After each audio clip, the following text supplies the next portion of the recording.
kababayan. Wala naman tayong naging problema since the 1987 Constitution pagdating sa mga witness. So simple lang sa lahat ng ating kababayan, let them testify. Sir, hindi daw ba mapasukin yung resource person, sir? Bakit nga hindi? Kayo ang nasa media. Martial law ba tayo ngayon? Bawal ba magkaroon ng guest? So kung hindi nila i-recognize ang Blue Ribbon Committee, bawal kami magkabisita dito.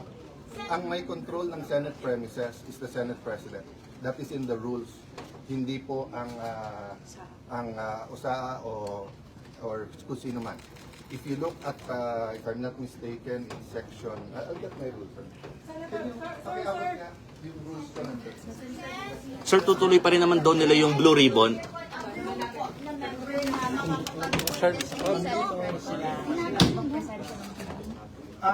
We will have our staff. This is an extraordinary situation. If they're willing to... Ay, sir, dito na po. Okay na po yan, sir. Okay na po. Ayan. Start tayo, ha? The Senate shall elect in the manner provided, herein provided, a President, President pro tempore, Secretary, Sergeant of Arms. This officer shall take the oath. Okay. The officer shall be elected by the majority vote of all its members. Okay? So, Senate Secretary, OSAA, Sergeant at Arms, pro tempore, and President, kailangan 13 ang boto. 13 ang boto. May 13 boto ba kapag? Ano po ang sabi ng Section 10? The term of office of the President, at sa ngayon po ako yon, the President pro tempore, na sa ngayon si Senator Loren Legarda yon, the Secretary and the Sergeant of Arms shall begin upon their election and shall end when their successors shall have been elected. O, i-assume nyo na. Hindi ko sinasabing tama, ha? Mali yung ginawa nila kapon. I-assume nyo na 100% tama yun. I-assume nyo. Did they elect my successor?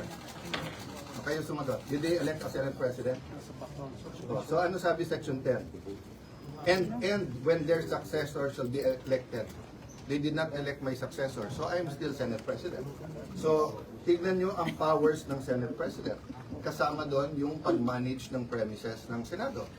So kung sino man ang hindi susunod sa amin dito na papasukin is going against the rules of the Senate and the Constitution of the Philippines. Ganun lang kasimple. Sir, nasaan na yung 18? Nasaan na po yung 18? Pumapasok mo sa baba pero pinipigilan. Aha. So anong gagawin po ninyo? Sinusundo ni Senator Pia. Baka gusto niyong sundan doon. Opo. Nandun siya As ngayon. we speak. As we speak, nandun siya. Go to the lobby if you want to see. Thank you, sir. So ito, Sir, thank you. Update namin kayo mamaya. Baka gusto niyong tignan yung 18. Nandun sa baba.